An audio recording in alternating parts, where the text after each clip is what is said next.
it really means.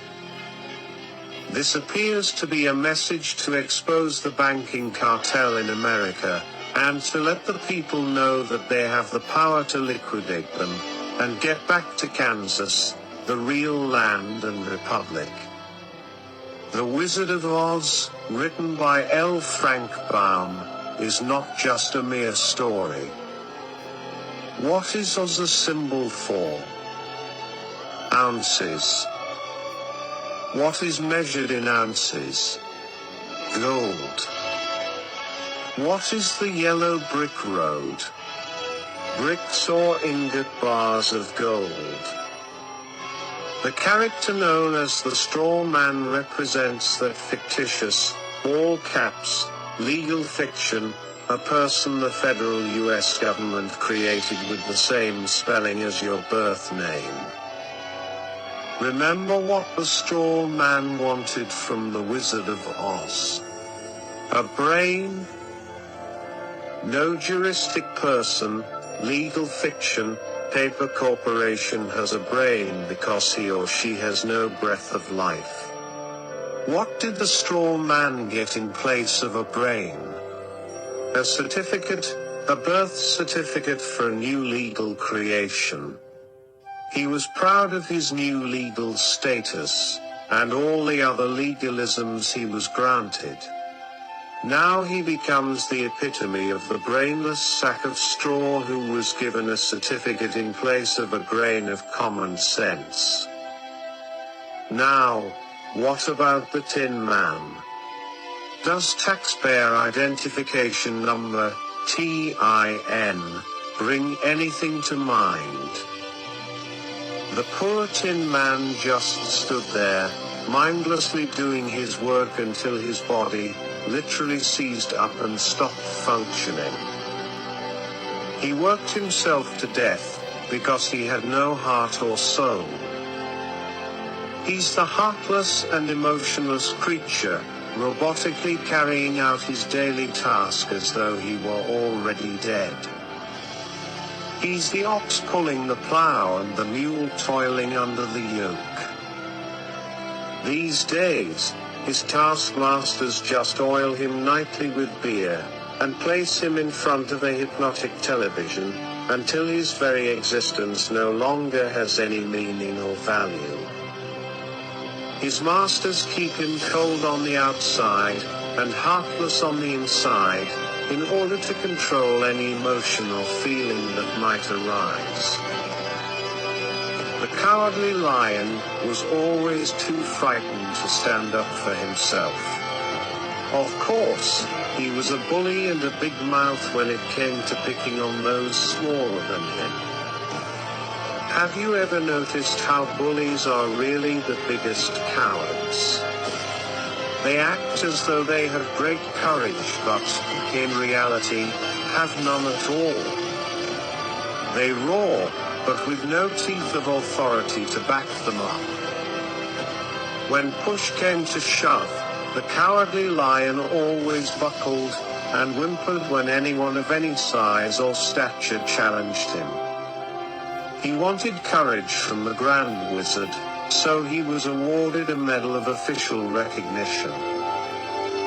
Now, although remaining a coward, his official status allowed him to be a bully, but with officially recognized authority, and not at all unlike the attorneys, who hide behind the courts.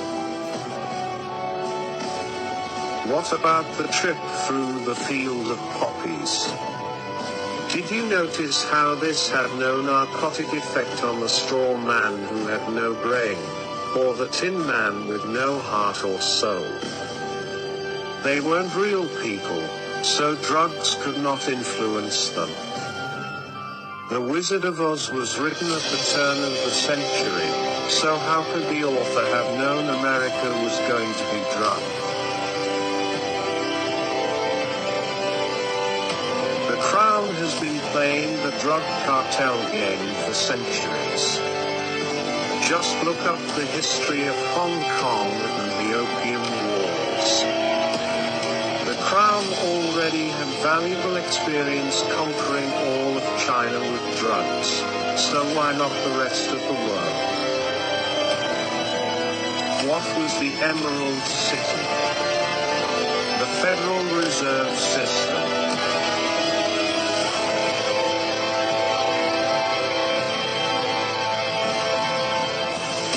Who finally exposed Wizard for what he really was. Toto, the cute and somewhat annoying little dog. Toto means in total, or all together in Latin. What was it that the witch wanted after she alleged that the little dog had bitten her? Toto. Or everything. Notice how Toto was not scared of the great wizard's theatrics, yet he was so small in size, compared to the wizard, that no one seemed to notice him. The smoke, flames and holographic images of Oz were designed to frighten people into doing as the great wizard commanded. But Toto simply padded over, started barking until others paid attention to him and came to see what the barking was about. Who was behind the curtain? Just an ordinary person controlling the levers that created the illusion of the great wizard's power and authority. When Toto pulled back the curtain and completely exposed him, the charade was at an end. The veil hiding the corporate legal fiction and its false courts was removed. The wizard's game was up, and what was he after all? A conman, a fraud. We can see, in this tale, just how loud the bark from a little dog can be. Most of us remain silent and wait to be given whatever food and recognition, if any, by our legal masters. Let us not forget those flying monkeys. What perfect mythical creatures to represent the Bar Association attorneys, who attack and control the little people for the great crown wizard, the powerful and grand bankers of Oz. How, finally, was the evil witch destroyed? Pure, clean water? Liquidation? How did Dorothy finally get home? She simply clicked her heels. She always had the power, and so do we. What would it take to expose the wizard for what he is? We each need only a brain, a heart and soul, and courage. Then, and perhaps of the greatest importance, we need to learn how to work together. Only by working together can we have the freedom that was given to us all under the law of God.